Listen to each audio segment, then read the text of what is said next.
Hello guys, welcome to 23rd January's current affairs session. I hope all of you are doing great. If you are new here, I want to tell you कि हम हर रोज the Hindu का analysis करते हैं 6 PM पर इस channel पर, right. तो आ जाए करिए यहाँ पर जो करंट अफेयर्स हैं ये हर एग्जाम के लिए, कॉम्पिटिटिव एग्जाम के लिए हेल्पफुल हैं। अगर आप वैसे अवेयर रहना चाहते हैं and you want to understand what is going on in India, in the world, welcome welcome to our session, right?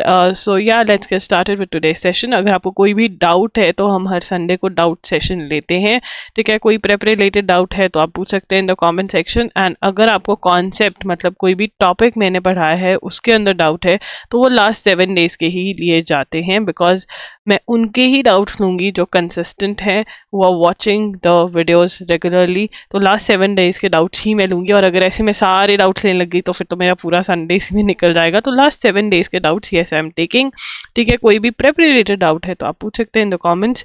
Prep related doubt should be GK, current affairs related, because this is a current affairs thing. अगर हम कोई particular सब exam की बात करने लग जाएंगे इसके ऊपर, विच आई विल स्टार्ट सून, तो फिर आप उसके रिलेटेड क्वेरीज भी पूछ सकते हो, राइट। तो स्टार्ट करते हैं आज का सेशन। एंड आई होप आपने loggery.in विजिट कर लिया होगा। loggery.in पर हम आपको MCQs प्रोवाइड कर रहे हैं जनवरी के। किस किसने जनवरी के MCQs खरीद लिए हैं, और अगर आपने टेस्ट सॉल्व किया है तो प्लीज़ अपना स्कोर ज़रूर शेयर करना। एंड मैंने एनालिसिस का वीडियो भी डाला है, वो भी देख लेना कि आपको टेस्ट को एनालाइज कैसे करना है, ठीक है ना। And then we also have lectures, video lectures for May 2023 से लेकर के हमारे पास अभी नवंबर 2023 तक के हैं, ठीक है। दिसंबर बहुत जल्द मैं डाल दूंगी, और जनवरी तो आपका साथ साथ चलाऊंगी, जनवरी 2024। उसके बाद लेक्चर्स हैं। Then we have daily notes, जो ये नोट्स हम बनाएंगे they are available for ₹100। If you want to buy them you can. ये लेक्चर्स ₹300 के हैं, और जो MCQs हैं वो ₹250 के हैं, ठीक है। We also have mock test for SLAT, MHCET 3 और 5 ईयर CUT PG। सभी के सभी links in the description box आपको मिल जाएंगे, ज़रूर जा करके चेक कर लेना। चलिए स्टार्ट करते हैं आज का सेशन। तो प्राण प्रतिष्ठा हुई कल रामलला की अयोध्या के अंदर, कॉन्सेक्रेशन भी जिसको बोलते हैं, ठीक है। कॉन्सेक्रेशन हुई कल अयोध्या में। तो यहाँ पर पढ़ते हैं of the idol of Lord Ram, मतलब सेक्रेड प्लेस बन गई है वो। It is a sacred place, जो भी रिचुअल्स करने थे वो करे। Now it's a sacred place, has religious value. Of the idol of Lord Ram at the Ram temple in Ayodhya took place on Monday amid chanting of hymns and conduct of rituals with Prime Minister Narendra Modi and other dignitaries in attendance. Mr. Modi, who participated in the ceremony, termed it a historic day, stating that it was akin to a nation rising by breaking the mentality of slavery, drawing courage from every affliction of the past and creating a new history. तो यहाँ पर हमको पता होना चाहिए कि क्या हुआ। प्राण प्रतिष्ठा हुई। What is the ceremony called? Pran Pratishtha, ठीक है। Pran Pratishtha of idol of Lord Ram in Ayodhya, ठीक है ना। अयोध्या में ये हुआ। तो yes, this we need to know, okay. चलिए आगे चलेंगे। यहाँ पर the consecration rituals were performed inside the sanctum sanctorum by Mr. Modi, which took place during the Abhijit Muhurat, a highly auspicious period in Vedic astrology। ठीक है, तो यहाँ पे ये हमें नोट करना पड़ेगा कौन सा मुहूर्त था, ठीक है ना। consecration rituals were performed inside sanctum sanctorum, which took place during Abhijit Muhurat। जो अभिजीत मुहूर्त है, it is a highly auspicious period in वैदिक एस्ट्रोलॉजी, ठीक है ना। तो कौन सा मुहूर्त था? अभिजीत मुहूर्त, ठीक है जी। उसके बाद आगे यही एक नोट करेंगे। उसके बाद जो टेम्पल की कंस्ट्रक्शन की डिटेल्स हैं वो भी आपको पता होनी चाहिए, कौन सा स्टोन कहाँ से आया है वो। Chinese vessel in Indian ocean now heading towards Maldives. देखो मालदीव्स ने हमारे साथ तो रिश्ता तोड़ दिया है इंडिया के साथ, अब वो किसकी तरफ झुक रहा है, चाइना की तरफ झुक रहा है। हमें इसके प्रेसिडेंट का नाम याद रखना है बिकॉज बहुत ज्यादा न्यूज में रहा है।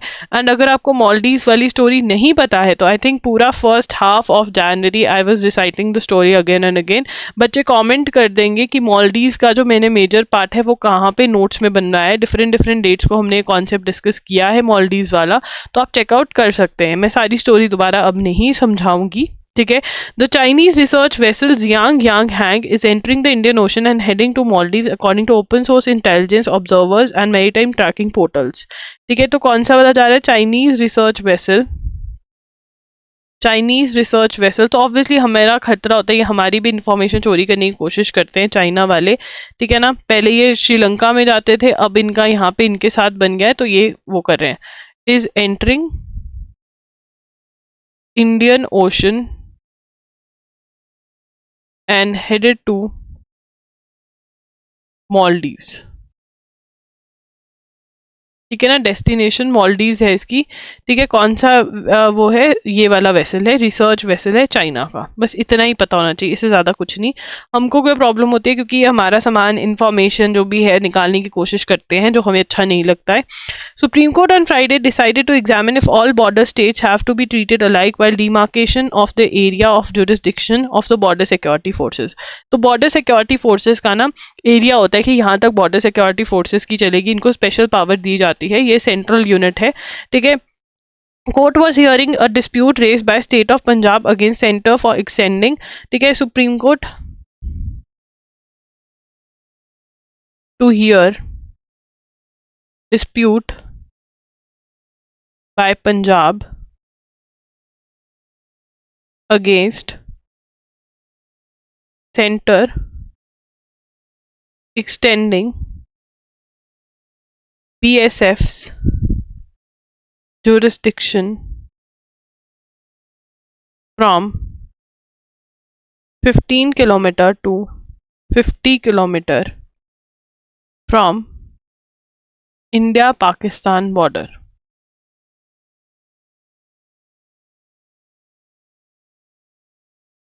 तो बेसिकली क्या है, देखिए बीएसएफ का पहले नोट कर लें, व्हाट इज बीएसएफ। बीएसएफ की फुल फॉर्म क्या है, बॉर्डर सिक्योरिटी, ये फर्स्ट पॉइंट बनेगा, बॉर्डर सिक्योरिटी फोर्स। ठीक है, नाम से ही पता चल रहा है कि क्या करती है, बॉर्डर की सिक्योरिटी करती है, ठीक है ना। ये क्या है, सेंट्रल गवर्नमेंट का यूनिट है, अ सेंट्रल यूनिट, ठीक है। अब यहाँ पे जहां पर भी बॉर्डर है, ठीक है, वहां पे बॉर्डर सिक्योरिटी फोर्सेस हैं, ठीक है। अब जो 15 किलोमीटर का एरिया है वो नॉर्मली बॉर्डर वहां पे बीएसएफ की चलती है, ठीक है ना। बीएसएफ की जुरिस्डिक्शन मतलब बीएसएफ की चलेगी डिफरेंट डिफरेंट चीजों को लेकर, जुरिस्डिक्शन उनका चलता है काम, ठीक है। अब यहाँ पर पंजाब में 15 किलोमीटर से 50 कर दिए, पंजाब में करी है किसने, सेंटर ने करी है, ये एक्सटेंड कर दी जुरिस्डिक्शन, ठीक है ना, जुरिस्डिक्शन जो है वो एक्सटेंड कर दी है। तो अब ये लोग सुप्रीम कोर्ट पहुंच गए कि भाई ये तो गलत है, ठीक है ना। ये लोग, हमारी कुछ पावर्स होती हैं, जैसे पुलिस की पावर्स होती है, कुछ पावर्स होती हैं जो इनके पास हो जाएगी, ठीक है ना। तो अथॉरिटी, जुरिस्डिक्शन क्या है, लीगल अथॉरिटी, तो ये भी लिख लो, जुरिस्डिक्शन का मीनिंग क्या है, लीगल अथॉरिटी, ठीक है ना, legal authority in a particular area, ठीक है। जो लीगल अथॉरिटी है वो इनकी हो जाती है, जुरिस्डिक्शन इनकी हो जाती है बीएसएफ वालों की, तो ये सुप्रीम कोर्ट में चैलेंज कर दिया। द एपेक्स कोर्ट, मतलब एपेक्स कोर्ट किसको बोलते हैं, supreme court, said it would determine whether the centre has encroached, encroach मतलब जो उनकी राइट थी वो उसने, वो सेंटर ने तो नहीं ले ली, स्टेट की राइट थी, वो सेंटर ने तो नहीं उसके ऊपर कब्जा जमा लिया, इंक्रोच, ठीक है ना। To use more of something than you should, encroach to use more of something than you should, ठीक है ना। तो सेंटर ने इंक्रोच तो नहीं कर ली, तो सुप्रीम कोर्ट ये डिसाइड करेगा। 3 जज bench headed by so and so fix the third week of April में सुना जाएगा ये वाला जो केस है। Punjab has challenge the constitutional validity of notification, तो यहाँ पे नोटिफिकेशन इशूड बाय सेंटर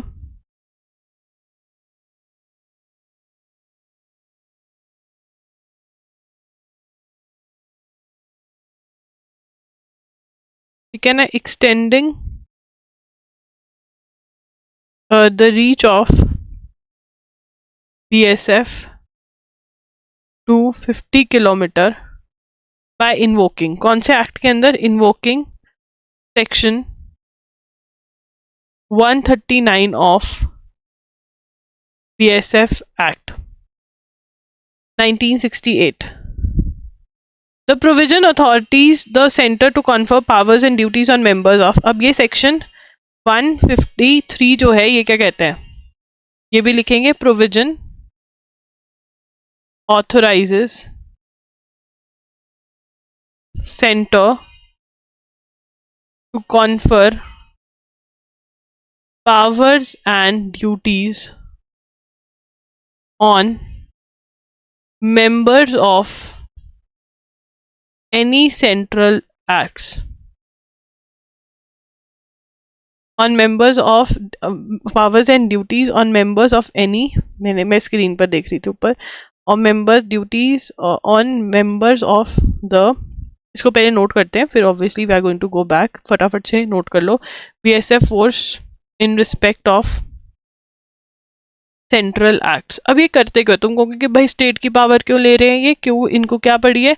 क्योंकि यहाँ पर जो है इन्होंने, मतलब इनके पास पब्लिक ऑर्डर, ठीक है ना, jurisdiction BS would take away our powers under entries 1 and 2, the public order, BSF gets power under police and power of police and public order. तो इन इस एरिया में पावर और पुलिस जो है वो स्टेट सब्जेक्ट है, ठीक है ना, स्टेट सब्जेक्ट है। अब एक मिनट, इसको हम पहले समझते हैं। तो बेसिकली क्या हुआ, पंजाब तो यहाँ पे सेंट्रल गवर्नमेंट जो है, मतलब मोदी जी की जो सरकार है, इन्होंने एक नोटिफिकेशन निकाली 2021 में कि जो पंजाब है वो बॉर्डर के साथ है, पाकिस्तान लगता है इसके साथ, ठीक है ना। जो बॉर्डर एरियाज है नॉर्मली 15 किलोमीटर जो है वो BSF के अंडर आते हैं, मतलब बॉर्डर सिक्योरिटी फोर्सेज अपना वहाँ पर चलाती है जो भी चीज़ें हैं, क्योंकि बहुत सारे क्राइम्स होते हैं उसके अंदर बॉर्डर सिक्योरिटी फोर्सेज ये सब चीज़ें देखती है। तो इसके अंदर BSF के अंदर क्या आ जाता है, पुलिस आ जाती है, पब्लिक ऑर्डर जो होता है वो BSF के अंडर आ जाती है, जो वैसे क्या किसके अंदर होती है, स्टेट गवर्नमेंट के अंदर होती है। ये बात हमने समझ ली। अब ये 15 किलोमीटर से बढ़ा करके, ये 15 किलोमीटर से बढ़ा करके 50 किलोमीटर कर दिया, ठीक है ना। 50 किलोमीटर तक बॉर्डर सिक्योरिटी फोर्सेस की चलेगी, वो सुप्रीम कोर्ट पहुंच गई कि ये तो गलत है, ठीक है ना। सेक्शन 139 सेंट्रल गवर्नमेंट को ये पावर देती है कि हम की BSF फोर्स पे ये जो पावर और ड्यूटीज वो कन्फर कर सकते हैं कि भैया तुम इतने एरिया में तुम्हारी चलेगी, जुरिस्डिक्शन तुम्हारी होगी, अथॉरिटी तुम्हारी होगी, ठीक है ना। ये 139 देता है। तो स्टेट गवर्नमेंट कहती है ये तो गलत है, बट ये क्यों देते हैं ऐसे, सोचो क्यों देते हैं। The purpose of particular provision was to gain a more effective control on trans border crimes, ठीक है ना। पर्पस क्या है, पर्पस क्या रहता है, purpose to gain more effective control on trans border crimes, मतलब जो बॉर्डर, जो पाकिस्तान इंडिया के बॉर्डर पे क्राइम हो रहा है उसके ऊपर कंट्रोल पड़ पाए, इसलिए ये किया जाता है। तो ये नोटिफिकेशन जो थी, notification also included waste Bengal and Assam, ठीक है ना, वेस्ट बंगाल और असम की भी, ठीक है। तो यहाँ पे हम लिख सकते हैं notification included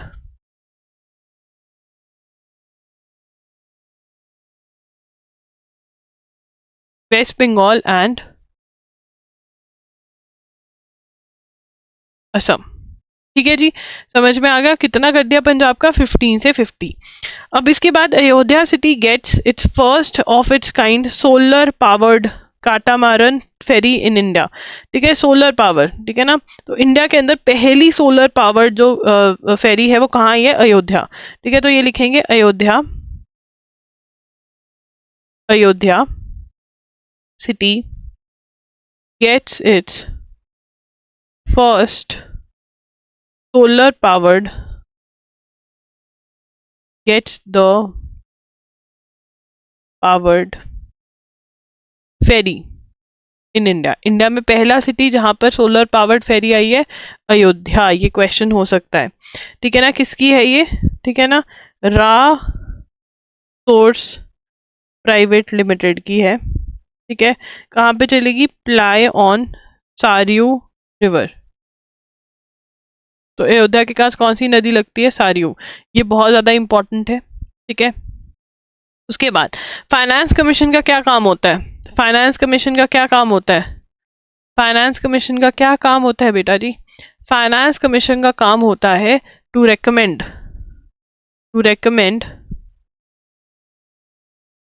distribution formula specifying each state's share in the part of union tax revenue assigned to states. तो अब इसके अंदर क्या है, देखो टैक्स इकट्ठा होता है, टैक्स इकट्ठा हुआ, ठीक है ना। अब टैक्स इकट्ठा हुआ तो जो सेंट्रल गवर्नमेंट के पास हुआ इकट्ठा, जैसे जीएसटी इकट्ठा हुआ सेंट्रल गवर्नमेंट के पास, अब ये जो टैक्स है ये पहले डिस्ट्रीब्यूट होगा कि सेंट्रल गवर्नमेंट को इतना मिलेगा और स्टेट को इतना मिलेगा, स्टेट्स को इतना मिलेगा। अब कौन सी स्टेट को कितना मिलेगा, जो स्टेट्स का फंड है उसमें से कौन सी स्टेट को कितना मिलेगा, ये कौन रेकमेंड करता है? फाइनेंस कमीशन रेकमेंड करता है, फाइनेंस कमीशन रेकमेंड करता है, ठीक है जी। उसके बाद आगे चलेंगे यहाँ पर। तो फाइनेंस कमीशन इस बार कौन हेड कर रहे हैं, जो अब वाला है, किसको पता है? 16th फाइनेंस कमीशन कौन हेड कर रहे हैं? हाँ, पता है किसी को? Anyone out there in the chat section? कौन है? कौन है भाई, कौन है? हाँ, 16th फाइनेंस कमीशन 31 दिसंबर को बना दिया गया था, कौन है? ठीक है, तो यहाँ पे लिख लेते हैं, ये हमारा वो सेशन मिस हो गया था जिस दिन ये करवाया था। 16th, अब हम कर लेते हैं। 16th फाइनेंस कमीशन चेयरमैन जो है वो है अरविंद पानागरिया, अरविंद पानागरिया, ठीक है ना। तो ये याद कर लीजिए, this is very very important, halwa question है, बहुत ही इजी है। अरविंद नाम तो आपने सुना होगा, बहुत सारे लोगों का होता है। पानागरिया जो है आपने याद रखना है, ठीक है ना। तो ये हैं तो 16 फाइनेंस कमीशन के chairman, you need to know about this, ठीक है ना। तो ये जो है ये रिपोर्ट कब अवेलेबल कराएंगे? रिपोर्ट की कैसे available? By 31 October 2025, covering a period of 5 years commencing, कब से स्टार्ट होगा वो 5 साल का पीरियड, जिसका बताएंगे 1 अप्रैल 2026 से। ये हर चीज़ ही बहुत इंपॉर्टेंट है फाइनेंस कमीशन से रिलेटेड, जो मैंने ये पढ़ाई है इंपॉर्टेंट है, ये यहाँ से क्वेश्चन बनेगा ही बनेगा। तभी मैं आपको कहती हूँ कि जब क्लास मिस भी होती है मैं आगे पीछे उठा करके आपका कवर करवा देती हूँ, ठीक है ना। आपको लगता है कि अरे मिस कर दिया, नहीं भैया पढ़ा देती हूँ। तो ये देखिए, ठीक है, दिस इज इम्पॉर्टेंट। और हाँ, एक और बात बता दूं, जो मेरे एमसीक्यूज हैं जनवरी के जैसे एमसीक्यूज आ रहे हैं, जो आने वाले एमसीक्यूज भी हैं, ठीक है। ऐसा नहीं है कि अगर यहाँ पर क्लास नहीं हुई है तो वहाँ पे एमसीक्यू नहीं आएंगे, एमसीक्यू तो बनेंगे ही, ठीक है। जो मिस्ड क्लासेस हैं उसके भी एमसीक्यूज बनेंगे, तो वो भी आपके वहाँ से भी कवर हो जाएंगे, ठीक है जी। अगर आपने अटेम्प्ट किया है ना टेस्ट, तो ज़रूर स्कोर शेयर करना मेरे साथ कि कितना स्कोर कर रहे हो। अब यहाँ पर चलेंगे आगे। तो अगर हम अयोध्या की बात कर रहे हैं तो बाबरी मस्जिद जो थी वो डिमोलिश कब हुई थी, ठीक है ना। तो ये पता होना जरूरी है, क्वेश्चन यहाँ पे बन सकता है। बाबरी मस्जिद डिमोलिश्ड ऑन 6 दिसंबर 1992, 6 दिसंबर 1992, ठीक है। ये इंपॉर्टेंट है, ठीक है ना। तो बोला गया प्रधानमंत्री ने कि वो जो भी हुआ वो भूल जाइए, एकता से रहिए और ये सब कुछ। 1 नेशन 1 इलेक्शन, हर रोज पढ़ रहे हैं हम 1 नेशन 1 इलेक्शन, कल भी पढ़ा था, ठीक है। अब इसमें से क्वेश्चन आ जाए तो हलवा क्वेश्चन है, वहां पे जाके अगर गलत अटेम्प्ट करके आते हो ना तो फिर तो यार तुम्हें थप्पड़ पड़ने वाले हैं। तो मार नहीं सकते, वायलेंस अच्छा नहीं होता, बट टीचर तो मार ही सकते, हम तो पिट पिट के ही पढ़े हैं, ठीक है ना। हाँ, हमारे में पिटाई होती थी, थप्पड़ पड़ते थे, बढ़िया, घर से भी स्कूल से भी, देख लो हट्टे कट्टे हैं अभी भी, ऐसा कुछ नहीं है। पर हमारे टाइम पे ना स्कूलिंग में एक प्यार वाला वो भी होता था, ऐसे नहीं कि मार मार के खून निकाल देते थे, बट हाँ, बट अब तो चेंज हो गया time, which is good, which is not bad, which is good. अब यहाँ पे वन नेशन वन इलेक्शन का कॉन्सेप्ट क्या है? साइमल्टेनियस इलेक्शंस, मतलब एक साथ इलेक्शंस होंगे, किसके? लोकसभा के, ठीक है ना, और स्टेट लेजिस्लेचर के, ठीक है ना, simultaneous elections in Lok Sabha and state legislature. तो वो क्यों लेकर आए? तुम कहोगे कि बढ़िया तो है इलेक्शन का, वो कहते हैं कि अरे यार ये पॉलिटिशियन चाय समोसा ही खाते रहते हैं सारा टाइम, काम तो करते ही नहीं है और पैसा अलग से लग जाता है, तो वो कह रहे हैं कि एक साथ ही कर दो सारा इलेक्शंस जो हैं वो साइमल्टेनियसली कर दो। तो क्या कह रहे हैं वो? साइमल्टेनियसली, साइमल्टेनियस इलेक्शंस कहाँ पर? इन लोकसभा एंड राज्यसभा के साइमल्टेनियस इलेक्शंस कर दो। ये है कॉन्सेप्ट ऑफ, ये क्या कॉन्सेप्ट है? ये है कॉन्सेप्ट ऑफ, ठीक है, हम थोड़ी साइमल्टेनियस कॉन्सेप्ट ऑफ, थोड़ा ऊपर हो जाता तो बढ़िया हो जाता, हम यही करते रहते हैं, मजा आता है हमको। साइमल्टेनियस इलेक्शंस कहाँ पे? लोकसभा और स्टेट लेजिस्लेचर में हो जाएंगे इससे, वन नेशन वन इलेक्शन से। अब ये हो सकते हैं, नहीं हो सकते, कैसे हो सकते हैं, कौन सी अमेंडमेंट करवानी पड़ेगी? तो सितंबर 2023 में किसने अपॉइंट करी? सुप्रीम कोर्ट ने अपॉइंट करी? नहीं, union government set up a high level committee on one nation one election,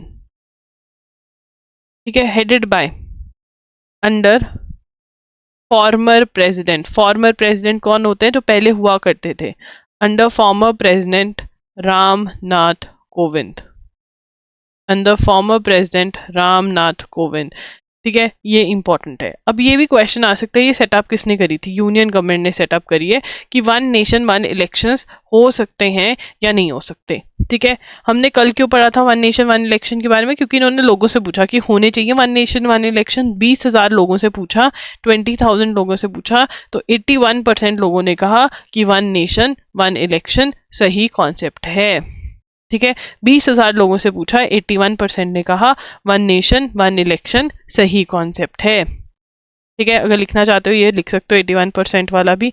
Kim Jong Un decision to declare South Korea as an enemy. देखो साउथ कोरिया और नॉर्थ कोरिया की कतई नहीं बनती है, नॉर्थ कोरिया में डिक्टेटरशिप है, वहां पर अगर आप सुनना चाहते हो मतलब बहुत अलग ही वहां पे है। तो जोंग उन जो है वहां का लीडर, ठीक है ना, तो ये लिखेंगे north Korea's Jong Un decision to declare South Korea as an enemy। अब यहाँ पे टू डिक्लेयर नहीं, डिक्लेयर्ड ही लिखोगे, डिक्लेयर्ड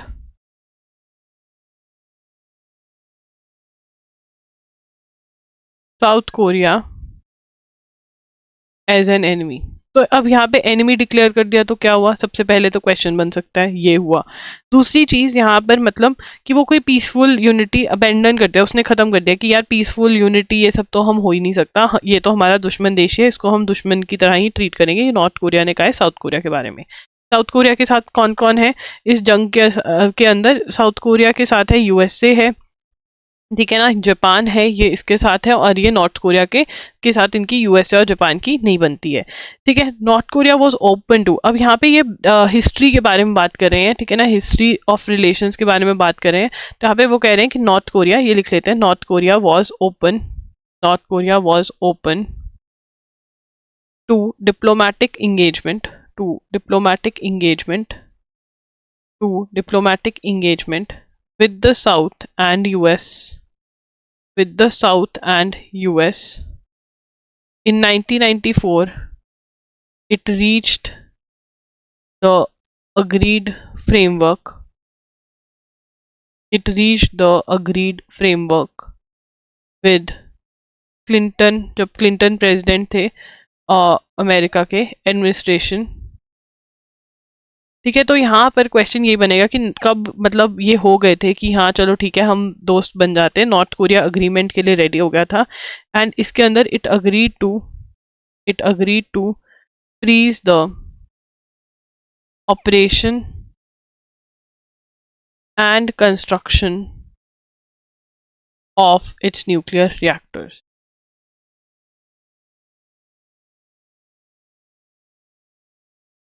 ठीक है ना, agreement collapsed during George Bush. ये जो नाम हम पढ़ रहे हैं ये सब अमेरिका के प्रेसिडेंट हैं। तो तब इन्होंने, और जब south north Korea went nuclear, तो यहाँ पे एक ही क्वेश्चन बनता है कि कब इनका अग्रीमेंट होने वाला था, किसकी सरकार थी, और कब किसकी सरकार थी यूएसए में कि इनका जो अग्रीमेंट था वो कोलैप्स हो गया। तो नॉर्थ कोरिया जो था वो फ्रेंडली होना चाहता था यूएस साउथ कोरिया के साथ, बट अब ये फ्रेंडली रिलेशंस कतई नहीं है इनके। ठीक है ना। क्रिएटेड का मतलब क्या होता है, हैविंग बी मेड और डिक्लेयर्ड सेक्रेट। ठीक है ना, जो राम लल्ला के जो आइडल है उनके साथ किया गया है अयोध्या में राम टेम्पल में। ठीक है, अब यहाँ पे जो अयोध्या का टेम्पल है उसके बारे में पढ़ेंगे। ठीक है, अयोध्या राम टेम्पल, इसकी खासियत क्या है इस टेम्पल की? इसकी खासियत ये है कि इसके अंदर क्या नहीं यूज किया गया, नो आयरन और steel, no iron or steel has been used in the construction of the grand structure. Stones have been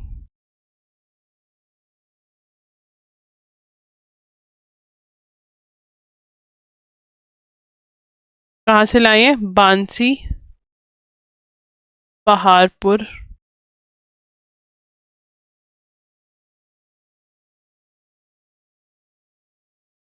तो बांसी पहाड़पुर कहाँ पे रहा है? राजस्थान में। ठीक है ना।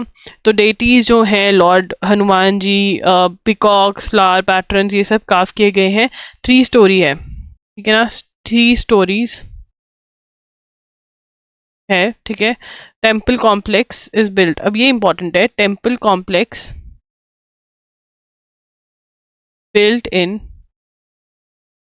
the traditional नगारा स्टाइल। कौन से स्टाइल में बिल्ड किया गया है?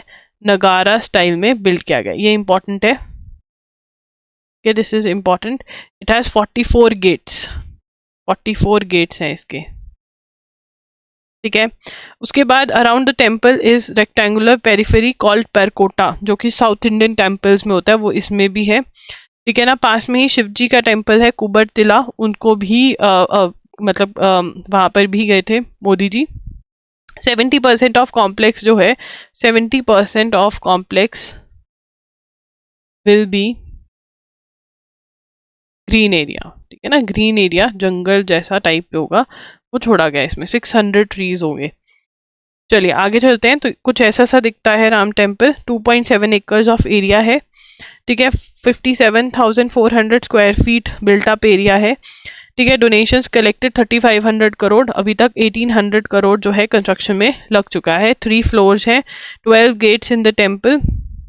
यहाँ पे गेट्स का वो हो गया ना, 44 गेट्स में मेरे ख्याल से वो होगा पूरे में। ठीक है ना, तो ये गेट्स वाला रिमूव कर देते हैं क्योंकि कंफ्यूजन है इसके अंदर, कहीं कुछ है कहीं कुछ है, क्लियर हो जाएगा ये। तो authority is not bound to act on oral orders to ban telecast of Ram Temple consecration। ठीक है ना, तो राम टेम्पल का जो कल ओकेजन था, ठीक है, प्राण प्रतिष्ठा हुई, तो उसके अंदर सुप्रीम कोर्ट ने बोला कि अगर तुम्हें कोई ओरल ऑर्डर्स दे, बोल कर बोले, ओरल मतलब बोल कर बोले, वर्बल, है ना, वर्बल ऑर्डर्स दे, कोई रिटर्न ऑर्डर्स ना हो, ठीक है ना, सिर्फ वर्बल ऑर्डर्स हो कि भैया टेलीकास्ट बैन हो गया है, no return orders, only verbal हो, तो बैन नहीं करना है, बंद नहीं करना है टेलीकास्ट। तो सुप्रीम कोर्ट ने क्या कहा और किसने ये किया, किस स्टेट ने ये किया, ये बहुत इंपॉर्टेंट है। The Supreme Court on Monday said the police and state authorities were not bound to act on any oral orders to ban the live telecast of Pran Pratishtha of Lord Rama at Ayodhya and conduct of pujas and archanas and other programs linked to the event. Nobody is bound to act on oral orders. Whatever is permitted in law should be allowed. Nobody can be stopped on the basis of oral orders, said Justice Sanjeev Khanna and Dipankar Datta.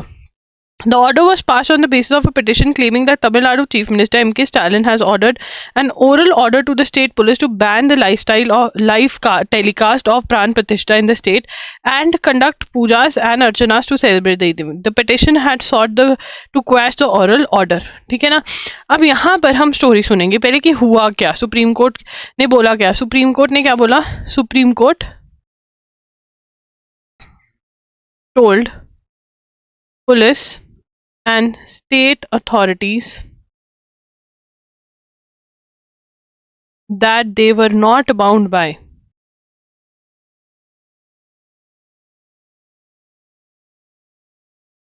oral orders to ban live telecast of Pran Pratishtha of Lord Ram. ठीक है ना, कि वो कहते हैं कि अगर कोई तुम्हें बोलता है कि लाइव टेलीकास्ट नहीं हो सकता, ठीक है ना, पुलिस को कह रहे हैं कि तुम बंद करवाओ, ठीक है ना, स्टेट अथॉरिटीज को कह रही है कि उसको बोल दे, पुलिस को कह रहे हैं कि तुम्हें कहीं पे भी लाइव दिख गया टेलीकास्ट, कोई देख रहा है उसको बंद करवाओ, या फिर लोगों ने बड़ी बड़ी स्क्रीन लगाई हुई थी वो बंद करो, कोई पूजा अर्चना कर रहा है टू सेलिब्रेट राम मंदिर प्राण प्रतिष्ठा, तो वो नहीं अलाउड. ठीक है, वो तो सुप्रीम कोर्ट ने कहा कि ये नहीं मानना. ओरल ऑर्डर्स का मतलब क्या होता है? वर्बल. ठीक है ना, रिटन ऑर्डर्स नहीं, वर्बल, ओनली वर्बल ऑर्डर्स. तो वो कहते हैं ये नहीं मानना. तो ये क्यों हुआ था? पिटिशन वॉज सॉट, पिटिशनी, केस वॉज फाइल्ड, इजी में लिख देते हैं, फाइल्ड टू क्वैश मतलब खत्म कर दो, quash oral order by Chief Minister M.K. Stalin to state police to ban live telecast. अब यहाँ पे चीफ मिनिस्टर एम के स्टैलिन कहाँ के? मतलब चीफ मिनिस्टर ऑफ तमिलनाडु जो एम के स्टैलिन है, उन्होंने वर्बली अपनी पुलिस को बोल दिया कि भैया तुम जो है लाइव टेलीकास्ट बैन कराओगे. ठीक है ना, और ये ऑर्डर क्वैश करवाने के लिए, फिनिश करवाने के, इसकी रेलेवेंसी खत्म करवाने के लिए केस फाइल किया गया सुप्रीम कोर्ट में. और सुप्रीम कोर्ट ने कहा कि भैया ये वैलिड ही नहीं है, this is not valid. Supreme court ने क्या बोला? सुप्रीम कोर्ट ने कहा कि अगर आप एक पॉलिटिकल पार्टी को बिलोंग करते हो और एक पॉलिटिकल पार्टी एक रिलीजन को हेट करती है, इसका मतलब ये नहीं है कि आप जब सरकार में आ जाओगे तो आप वो एजेंडा इंप्लीमेंट करने बैठ जाओगे हिटरेट का. ये बोला सुप्रीम कोर्ट ने. तो कौन से चीफ मिनिस्टर ने बैन करने को बोला, ओरल ऑर्डर दिए थे कि लाइव टेलीकास्ट बैन कर दो? तमिलनाडु के चीफ मिनिस्टर एम के स्टैलिन ने. ठीक है, इस पर देखोगे ज़्यादा डिस्कशन नहीं होती, फिर ये इंपॉर्टेंट क्वेश्चन नहीं, पर अगर ये बात कहीं उठ गई फिर इंपॉर्टेंट बन जाएगी. 19 children were given the National Children's Award for the year 2024 by the President. ठीक है, ये कौन से होते हैं? प्रधानमंत्री, लिखेंगे इसको, प्रधानमंत्री राष्ट्रीय बाल, थोड़ा मेरा आर जो है ना वो कभी ऐसा हो जाता है, राष्ट्रीय बाल पुरस्कार. ठीक है, मतलब जो बच्चे बहुत ही ज्यादा ब्रेवरी का काम करते हैं उनको ये अवार्ड्स दिए जाते हैं. बहुत सारी कैटेगरीज है इसके अंदर. इस बार 19 चिल्ड्रन को, ठीक है, 19 children given national children award for the year 2024 के लिए ये अवार्ड दिए गए. ठीक है, बाय द प्रेसिडेंट. अब ये भी क्वेश्चन हो सकता है कि कौन देता है. देखो यहाँ से क्वेश्चन क्या बनेगा, यहाँ पे सबसे पहला क्वेश्चन जो बन सकता है, कितने लोगों को मिला, कितने बच्चों को मिला. ठीक है, ये क्वेश्चन एक बन सकता है. दूसरा क्वेश्चन, इंडिया का जो नेशनल चिल्ड्रन अवार्ड है उसका नाम क्या है? प्रधानमंत्री राष्ट्रीय बाल पुरस्कार. नाम प्रधानमंत्री है बट देता कौन है? प्रेसिडेंट. अवार्ड कौन करता है? प्रेसिडेंट. ठीक है, अब यहाँ पे जो दूसरा क्वेश्चन बन सकता है, किसको मिलता है? 6 कैटेगरीज. यहाँ पे 6 कैटेगरीज गिवन टू, 6 कैटेगरीज में दिया जाता है. कौन सी? Art and culture, bravery. हमारे टाइम पे ब्रेवरी वाला होता था, मुझे बहुत शौक था. जब मैं देखती थी ना टीवी पे अवार्ड मिल रहा है, मैं कहती थी कहीं आग लग जाए, बस मैं उसमें कूद जाना है ताकि ये अवार्ड मिल सके, पर लगी नहीं कभी. सच में बच्चे होते हैं ना, कुछ भी सोच लेते हैं, इतनी अकल तो होती नहीं कि भाई आग लगा के अवार्ड जीतने से क्या हो जाएगा, आग लगने से कोई मर जाएगा, तुम्हारे अवार्ड का वो है, ठीक है। तो सोशल साइंसेस, सोशल सर्विस, मुझे साइंस क्यों, मेरा फेवरेट सब्जेक्ट है ना social science, social service, sports. तो ये 6 कैटेगरीज में ये अवार्ड दिया जाता है। क्या ये अवार्ड, ये कैटेगरी इंपॉर्टेंट है? बिल्कुल, लिख भी देती हूँ इंपॉर्टेंट, ठीक है। अब यहाँ पे द सेंट्रल गवर्नमेंट कॉन्फर्स प्रधानमंत्री Rashtriya Bal Puraskar to children for the exceptional achievements. The awards are conferred upon children in the age group of 15 to 18. Some of the awardees this year are चारवी from Karnataka, Delhi, ये सारे। अब यहाँ पर ये अवार्ड के बारे में बताया हुआ है और भी बहुत कुछ, ठीक है ना। तो ये जो अवार्ड्स है ये कौन देता है, तो लिख लेते हैं about the award. About the award, देखो हमने इसके बारे में लिख तो लिया, ये है कौन सा अवार्ड, वो तो टाइटल में लिख दिया, रिपीट करने का क्या ही फायदा। तो यहाँ पे first is for given to children, given to children for exceptional achievements, बच्चों को दिया जाता है, ठीक है ना। कौन सी एज ग्रुप के? 5 to 18 ईयर्स के एज ग्रुप, ठीक है। ये एज ग्रुप वाला क्वेश्चन भी इंपॉर्टेंट है, ठीक है। ये इंपॉर्टेंट है बस, और कुछ नहीं। Central government confers the award, central government, मैं भी कहूँ पॉइंट तो था एक, confers the award, central government ये अवार्ड जो है देती है, ठीक है जी। ये इंपॉर्टेंट है बिल्कुल, ये जो अवार्ड्स होते हैं ये इंपॉर्टेंट होते हैं। Mobile hospital saves a life during consecration in Ayodhya, ठीक है। मोबाइल हॉस्पिटल, अब यहाँ पे ये क्या है? भीष्म, भीष्म, भीष्म नहीं, भीष्म क्यूब ऑफ प्रोजेक्ट आरोग्य मैत्री, इंडिजीनियस मोबाइल हॉस्पिटल, ये क्या है? हमने खुद बनाया, इंडिया ने ही बनाया है, इंडिजीनियस, इंडिजीनियस मोबाइल हॉस्पिटल, ये मोबाइल हॉस्पिटल है जिसमें बहुत सारी फैसिलिटीज होती हैं। तो यहाँ पे क्वेश्चन आ जाए भीष्म क्यूब क्या है, तो हमें पता होना चाहिए ये एक मोबाइल हॉस्पिटल है जो मेड इन इंडिया, इंडिजीनियस मतलब हमने खुद बनाया, हमने किसी से लिया नहीं है, हमने खुद दिमाग लगा के अपनी अकल बना कर यूज करके इंडिया वालों ने ये बनाया, ठीक है ना। Bhishma cube of project Ayodhya मैत्री क्या है? मोबाइल हॉस्पिटल है, ठीक है। अब यहाँ पर सोनी पिक्चर्स, सोनी पिक्चर्स जो है वो मर्ज होना चाहता था जी के साथ, बट अब मर्जर नहीं हो रहा है, तो यहाँ पे लिखेंगे Sony Pictures, Sony called off, Sony called off merger with Zee, merger मतलब ये आपस में एक हो रहे थे, बट अभी नहीं हो रहे एक, हमको नहीं होना, अभी लड़ेंगे आपस में, ठीक है ना। अब यहाँ पर क्या है, लिख लेते हैं नाम, Sony Pictures Networks India, which is now known as, which is now known as Culver Max Entertainment Private Limited and its entity Bangla Entertainment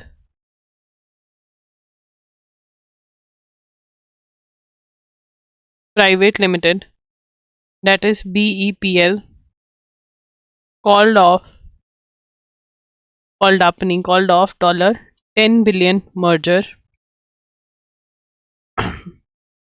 with Zeal with Z Entertainment। मैंने गर्म पानी पीना स्टार्ट किया, मुझे ऐसा लग रहा है जैसे सिंगर्स को अपनी आवाज़ का ध्यान रखना चाहिए वैसे ही मुझे रखना चाहिए, क्योंकि मेरी आवाज़ ना पहले बहुत प्यारी होती थी, अब इतनी प्यारी रही नहीं है। मैं पुरानी वीडियो सुनती हूँ तो वाह कितनी मधुर आवाज़ है, और अब ठीक है ना। तो यहाँ पर जो जील है, सोनी और जील जो है, ठीक है ना, तो सोनी ने जो है अपना जो मर्जर था जील के साथ, जी इंटरटेनमेंट के साथ, वो नहीं कर रहे हैं, कैंसिल कर दिया है, क्योंकि ये जो अपनी लीगल जो चीज़ें थी वो फुलफिल नहीं कर रहे हैं। तो अब इंस्टेड आर्बिट्रेशन का केस फाइल कर दिया, मतलब केस फाइल कर दिया कि इतने पैसे हमको वापस दो, ठीक है। Zelensky proposes Ukrainian citizen for foreign fighters, जो फॉरेन से आए हुए फाइटर्स हैं। इससे पहले कि मैं इसके बारे में बात करूं, मैं आपको बताना चाहूंगी अपनी वेबसाइट loggery.in के बारे में। वहां पर हमने इस बार अवेलेबल करवाए हैं एमसीक्यूज। जनवरी से अब रेगुलरली एमसीक्यूज डला करेंगे।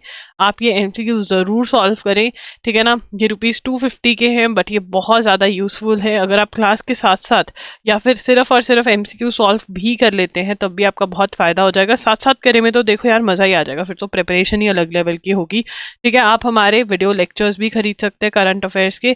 ये जो वीडियो लेक्चर्स हैं ये मई 2023 से लेकर के आपके पास नवंबर 2023 के अवेलेबल हैं। दिसंबर और जनवरी 2024 के भी बहुत जल्द मैं अपलोड कर दूंगी।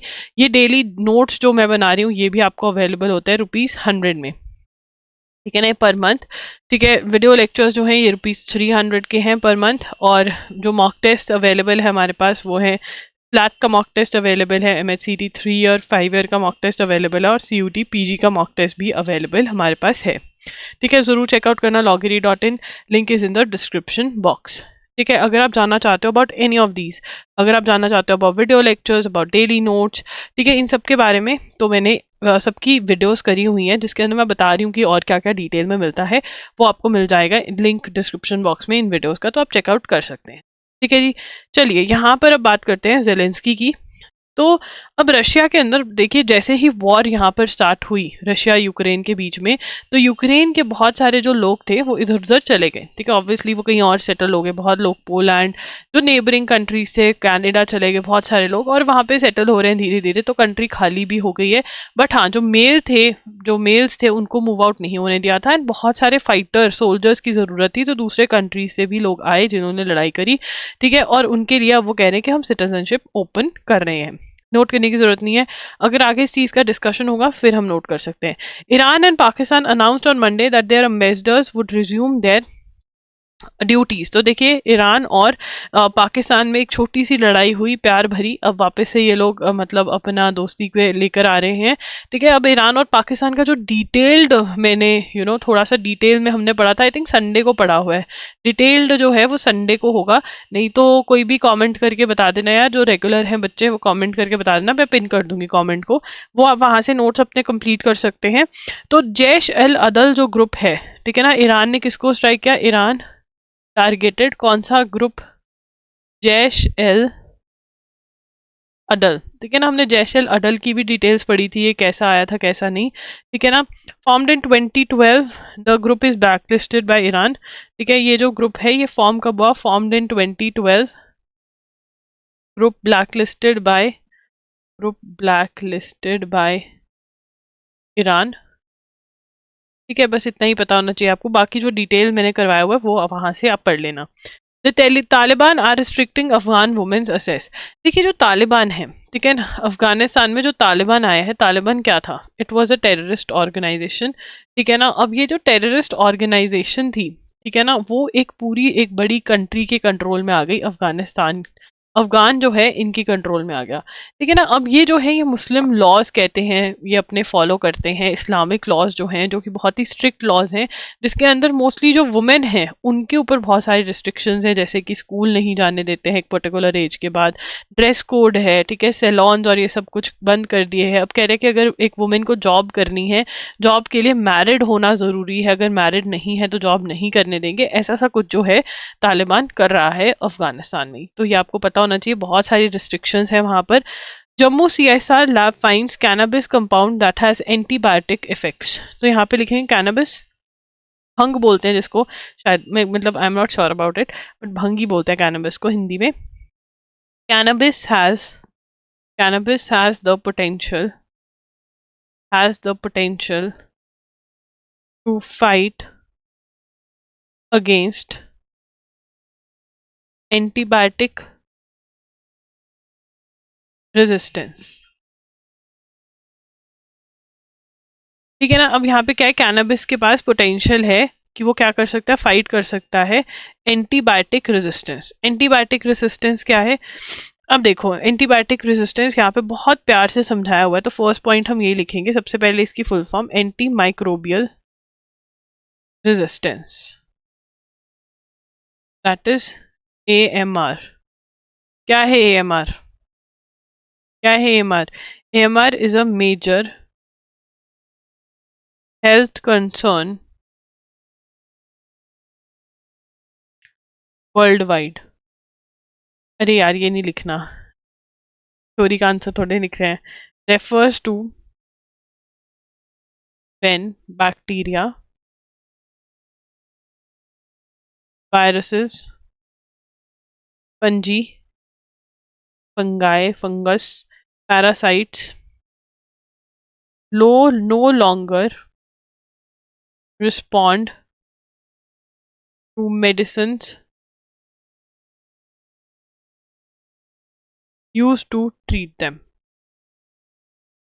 अब देखो यार इसमें क्या होता है, क्योंकि इंडिया के अंदर मतलब मैं हमारे घर में ना दवाइयों का सीन बहुत सॉर्टेड है. हम होम्योपैथी वाले लोग हैं. होम्योपैथी वाले लोग हैं या फिर जो हमारे घर के डॉक्टर्स होते हैं हम उनसे ही कंसल्ट करते हैं. मतलब हमारे घर में कोई बीमार हो गया तो पहले तो दवाई नहीं देंगे, वो कहेंगे कोई बात नहीं अपने आप हो जाएगा, निकल जाएगा निकल जाएगा, ठीक है. और बहुत ही बीमार हो गया तब वो एक दवाई देते हैं, ठीक है ना. और बहुत ज्यादा बीमार हो गया तो दो दवाई देते हैं. बट जो नॉर्मल है, जो जिनको डॉक्टर्स का असेस नहीं है, और स्पेशली घर के डॉक्टर का, जो कि मतलब उसका एम एस्पिरेशन ये नहीं होता कि जल्दी से ठीक कर दूं, उसका एस्पिरेशन होता है कि ठीक हो जाए, ठीक है ना. अब वो जल्दी से ठीक करने की रट में, ठीक है, हम केमिस्ट के पास जाते हैं, केमिस्ट को बोलते हैं भैया बुखार हुआ है, वो दे देते हैं 4 दवाइयाँ, वो दे देते हैं 3 दवाइयाँ, लेते रहो. तो अब इससे हमने इतने एंटीबायोटिक्स खा लिए हैं, इतनी ज्यादा मेडिसिन खा ली हैं फालतू में. आपको बहुत सारे लोग मिलते होंगे वो कहते हैं हाँ मेरा थोड़ा सा हेडेक होता है मैं तो दवाई ले लेती हूँ वहीं पे, ठीक है ना. विच इज नॉट राइट, क्योंकि आप डॉक्टर के बिना पूछे दवाइयां ले रहे हो, आपकी बॉडी में इतनी दवाई चली गई है कि आपको एंटी माइक्रोबियल रेजिस्टेंस हो गया. और एंटी माइक्रोबियल रेजिस्टेंस जिसको AMR भी बोला जाता है वो क्या है, जिसके अंदर जो आपकी इन्फेक्शन है, चाहे वो वायरस है, फंगी है, पैरासाइट है, वो आपकी medicine they no longer respond to a medicine, उनको कोई फर्क ही नहीं पड़ता, वो बेशरम हो गए क्योंकि इतनी दवाइयां खा ली हैं, उनको कोई फर्क ही नहीं पड़ रहा है. और ये भी बहुत बहुत गलत बात जो हो रही है. बट यहाँ पे वो कह रहे हैं कैनाबिस के अंदर ये है कि वो जो एंटी माइक्रोबियल रेजिस्टेंस है वो फाइट कर सके. ये कहाँ के साइंटिस्ट बोल रहे हैं, ठीक है ना, ये बोल रहे हैं साइंटिस्ट एट, लिखेंगे scientist at CSIR, Indian institute Indian institute of Indian institute of integrative medicine, IIIM triple MIM Jammu, ठीक है ना. हैव फाउंड क्या मिला उनको, have found phyto cannabinoids, a class of compounds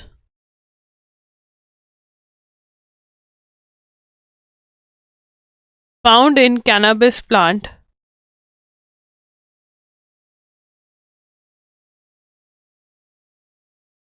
ठीक है ना. तो ये जो है ये हेल्प कर सकता है एंटी माइक्रोबियल रेजिस्टेंस से लड़ने में. एंटी माइक्रोबियल रेजिस्टेंस समझ में आ गया कि इतनी दवाइयां खा ली हैं कि अब जो है बॉडी, अब जो है जो वायरस बैठा है, फंगस बैठी है, पैरासाइट बैठा है, उसको फर्क ही नहीं पड़ रहा है दवाइयों से. वो कह रहे हैं हाँ हमको पता है कैसे लड़ना है तुमसे, हमको कोई असर नहीं पड़ेगा.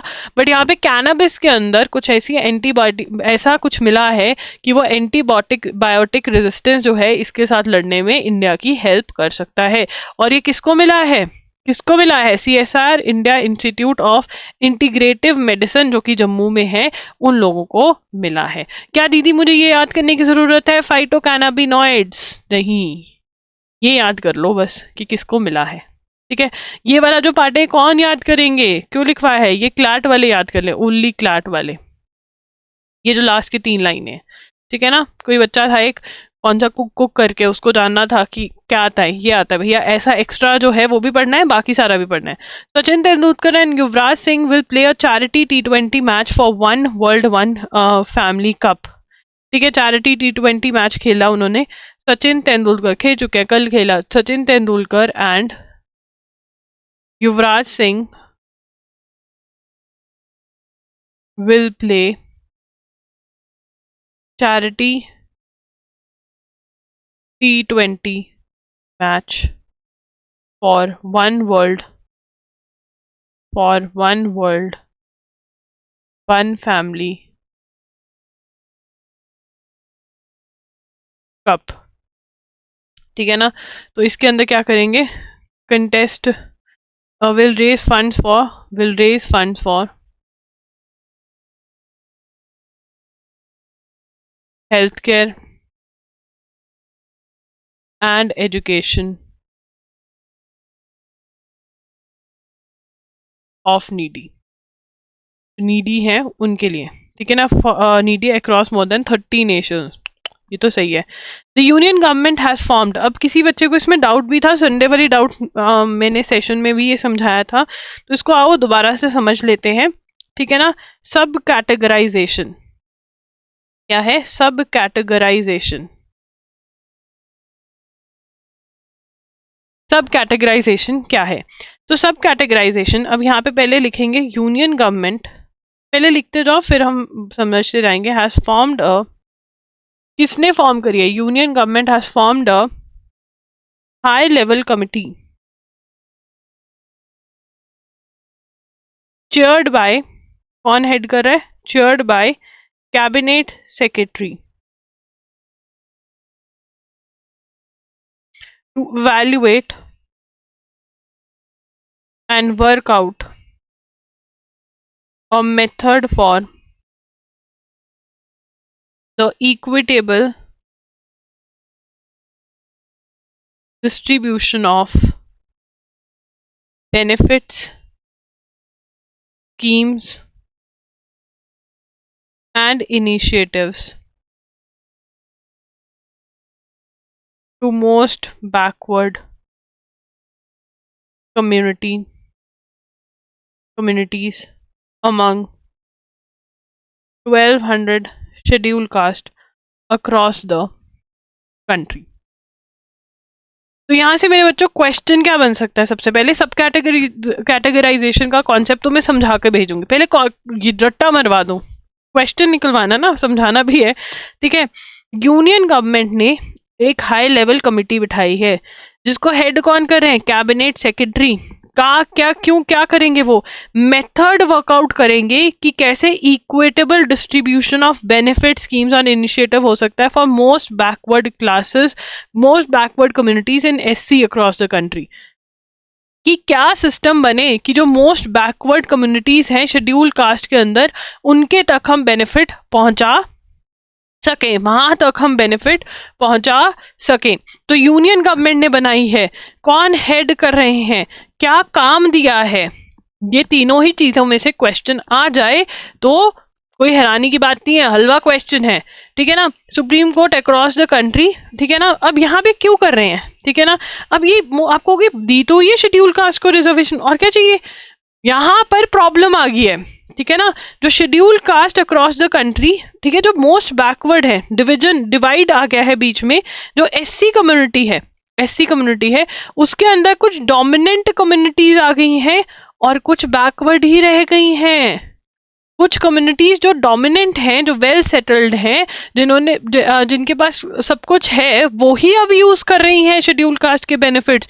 ये बैकवर्ड वालों को तो मिल ही नहीं पा रहे हैं, तो बैकवर्ड कह रहे हैं भैया कुछ करो, ये डोमिनेंट वाले ही रिजर्वेशन का फायदा उठा पा रहे हैं, बैकवर्ड तो वहां पहुंच ही नहीं पा रहा है, ठीक है ना।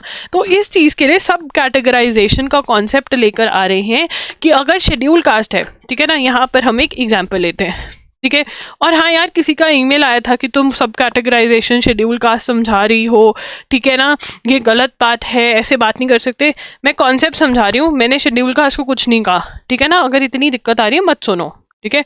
शेड्यूल कास्ट, अब देखिए शेड्यूल कास्ट है, ठीक है, यहाँ पे लिखते हैं शेड्यूल कास्ट, ठीक है। अब मतलब ये शेड्यूल कास्ट हो गया कि भैया शेड्यूल कास्ट है, मतलब ये कैटेगरी हो गई शेड्यूल कास्ट। अब और कौन कौन सी कैटेगरी होती है, ओबीसी होती है, एसटी होती है, जनरल होती है, ये सब कैटेगरीज है मोटी मोटी, है ना। जैसे और दूसरी जनरल, एसटी, ओबीसी में भी, एसटी में कितने टाइप की होते हैं एसटीज, है ना, कि ये यहाँ रहते हैं, ये यहाँ पर है ना, हमने सुना है। वैसे एससीज में भी डिफरेंट टाइप्स होते हैं, आगे फर्दर डिविजन होती है, मतलब शेड्यूल कास्ट में भी फर्दर डिविजन ऑफ कास्ट है, जैसे एसटीज में है, ठीक है ना। अब जैसे हमने करा मणिपुर में जी मेते और कुकीचिन कम्युनिटी की हो गई, ठीक है, वो कुकीचिन ट्राइबल्स है, ठीक है, हम पढ़ते हैं ना। तो वैसे ही डिफरेंट ट्राइब्स जो हैं, वो वैसे ही डिफरेंट शेड्यूल कास्ट के अंदर भी डिवीजन है, ठीक है ना। अब इसमें से कुछ डोमिनेंट हो गई, ठीक है। अब मान लो शेड्यूल कास्ट के अंदर, ठीक है, एबीसी है, डीईएफ है, XYZ है, ठीक है ना। अब XYZ और DEF जो है वो डोमिनेंट हो गए हैं। डोमिनेंट मतलब कि भाई यही सब कुछ सारी रिजर्वेशन लेकर जा रही हैं, यही सारे बेनिफिट ले रही हैं, ये पढ़ लिख गए हैं, आगे पहुंच गए हैं, पर ये ABC जो है ये बैकवर्ड है और बैकवर्ड होती जा रही है क्योंकि उनको तो बेनिफिट मिल ही नहीं रहा। तो अब ABC बोल रही है कि भैया हमारा कुछ करो, तो ये सब कैटेगराइजेशन हो जाएगी कि अच्छा ये वाली इसको इतनी परसेंटेज दे दी, इसको इतनी परसेंटेज दे दी, या फिर इसके अंदर कुछ ऐसा सोल्यूशन निकाला जाएगा कि ये वाली जो कैटेगरी है जो बेचारी पीछे रह गई है इसको आगे कैसा लेकर आया जाए, उसका सोल्यूशन निकाला जाए। और वहां पे हम यही पढ़ रहे हैं, union government has formed a high level committee chaired by cabinet secretary to evaluate and work out a method for equitable distribution of benefits, schemes and initiatives to most backward communities among 1200 scheduled castes across the country by इस sentence को अब हम पूरा करेंगे because वो कह रहे हैं country that have been crowded out by relatively forward and dominant funds।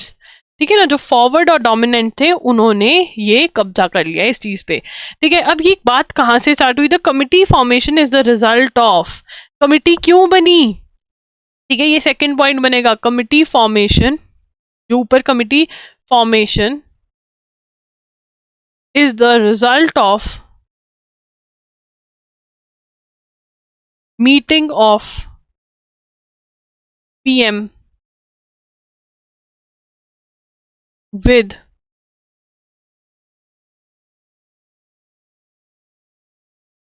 ठीक है ना, विद बडीगा। ठीक है ना, एक मिनट, ये सॉरी, ठीक है ना, कमिटी फॉर्म्ड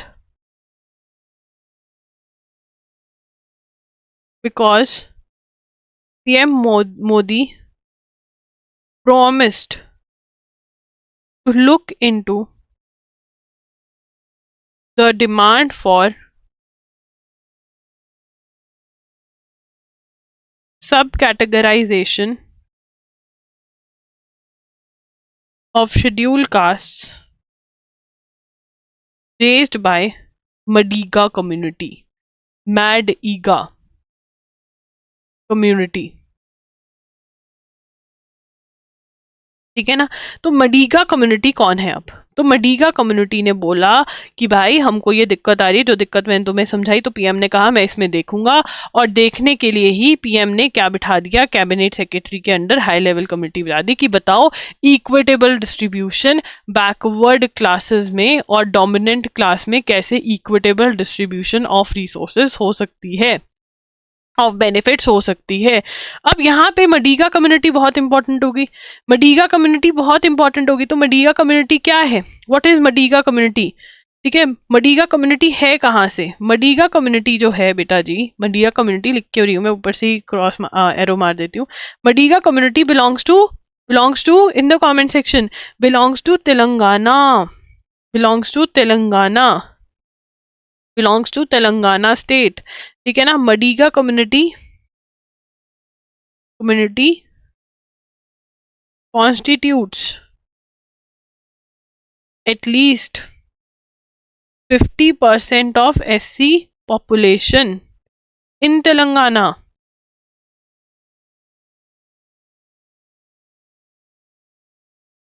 ठीक है ना, और यहां पर माला कम्युनिटी इज डोमिनेंट।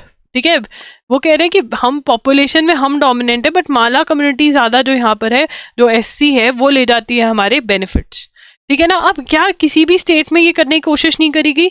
वो कह रहा है ऑर्डर कि बिहार, तमिलनाडु, पंजाब, इन्होंने कोशिश करी स्टेट लेवल पे सब कैटेगराइज करने की, बट सुप्रीम कोर्ट ने रोक लगा दी। सुप्रीम कोर्ट कहता हम देखते हैं क्या हो सकता है, ये हो नहीं सकता। तो इस पर कोई भी डिसीजन नहीं आया, अभी नो डिसीजन येट, बट एक केस जो है वो पेंडिंग है, जिसके अंदर सुप्रीम कोर्ट ने देखना है कि ये हो भी सकता है या नहीं हो सकता। 7-judge bench of the Supreme Court is expected to soon start hearing the matter of whether subcategorization of SCs and STs is at all permissible। क्या ये हो भी सकता है? ये सुप्रीम कोर्ट देखेगा, फिर हमको पता चलेगा कि हो सकता है या नहीं हो सकता। ठीक है ना। अब यहाँ पर पहले जो कमिटीज बिठाई गई उन्होंने कहा कि हाँ सब कैटेगराइजेशन होनी चाहिए। अब मडीगा जो the demand of Madiga was raised in as early as 1994। जो मडीगास थे उन्होंने यह डिमांड ऑफ सब कैटेगराइजेशन कब स्टार्ट कर दी थी? As early as 1994। ठीक है, तो यहाँ पे लिखेंगे Madigas raised the demand of sub categorisation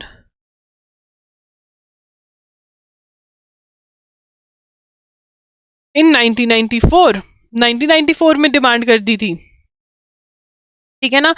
तब उस टाइम पे शेड्यूल कास्ट और शेड्यूल ट्राइब जो कमीशन है उन्होंने भी मना कर दिया, बट उन्होंने कहा था कर सकते हैं क्योंकि article 341 and 342 prevented explicitly prevented parliament from that nothing. वो कहते हैं कि ये जो कमीशन थे एसटी और एससी वाले, शेड्यूल कास्ट शेड्यूल ट्राइब वाले, वो कहते हैं आर्टिकल 341 और 342 सब कैटेगराइजेशन को ना तो हाँ बोलते हैं और ना ही ना बोलते हैं, तो इसलिए हम हाँ वाला लेंगे कि कर सकते हैं करने को।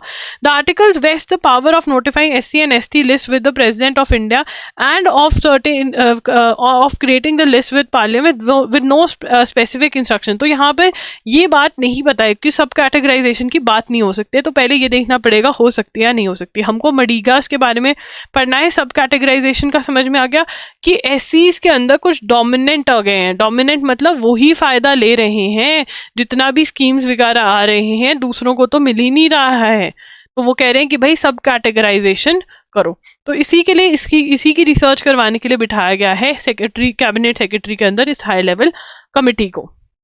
उसके बाद वाई वॉज FCRA, एक मिनट, चलो ये आर्टिकल्स भी लिखवा ही देती हूँ मैं तुम्हें, अब इसकी बात हो रही है तो हम आर्टिकल्स भी लिख लेते हैं। आर्टिकल 341 एंड 342 तुम लिखो, आर्टिकल 341 और 342। हम थोड़ा अपने गले को आराम दे लें, ठीक है ना। कैसे आराम देंगे? पानी पी के।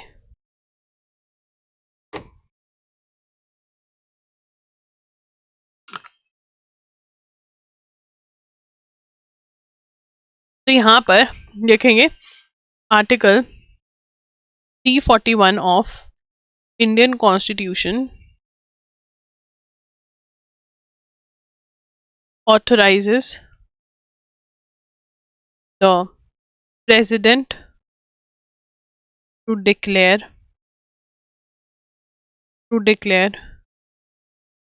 certain castes and classes as scheduled castes in a state or union territory।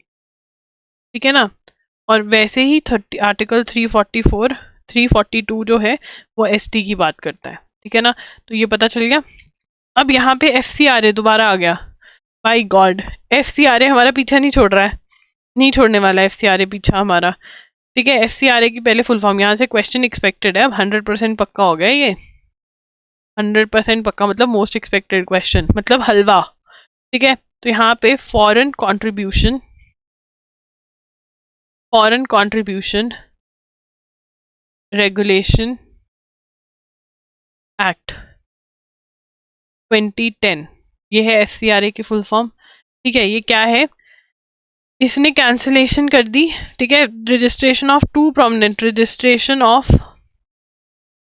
To NGOs। कौन कौन से वो दो NGOs हैं प्रियवर? CPR, जिसकी फुल फॉर्म है सेंटर फॉर पॉलिसी रिसर्च। ठीक है, दूसरा है WVI, that is World Vision India. ये क्या कर दिया? Cancelled, have been cancelled. ठीक है ना, तो ये क्या करती है ये पढ़ेंगे अभी हम, इसके पूरे नोट्स बना देते हैं। ठीक है ना। मॉनिटर कौन करता है यहाँ पे? थर्ड पॉइंट बनेगा union ministry of home affairs. Union ministry of home affairs monitors the implementation of FCRA। तो यहाँ पे पता चल गया कौन मॉनिटर करता है FCRA की इम्प्लीमेंटेशन। हाँ, यूनियन होम मिनिस्ट्री। ठीक है, अब हमें पता चलेगा FCRA क्या है। FCRA, the ministry regulate foreign donation regulates foreign donation to ensure that such funds do not adversely affect the country's internal security. मतलब ऐसा तो नहीं है टेररिस्ट पर्पसेस के लिए यूज कर रहे हैं, ठीक है ना। तो यहाँ पर वो कह रहे हैं first enacted compulsory to register, it is compulsory to register under the act first enacted 2020 में अमेंडमेंट हुई। यहाँ पर 2020 में अमेंडमेंट मतलब इस एक्ट के अंदर चेंजेस हुए, amendment happened. Registration is valid, अब यहाँ पर क्या है, registration is valid for 5 years after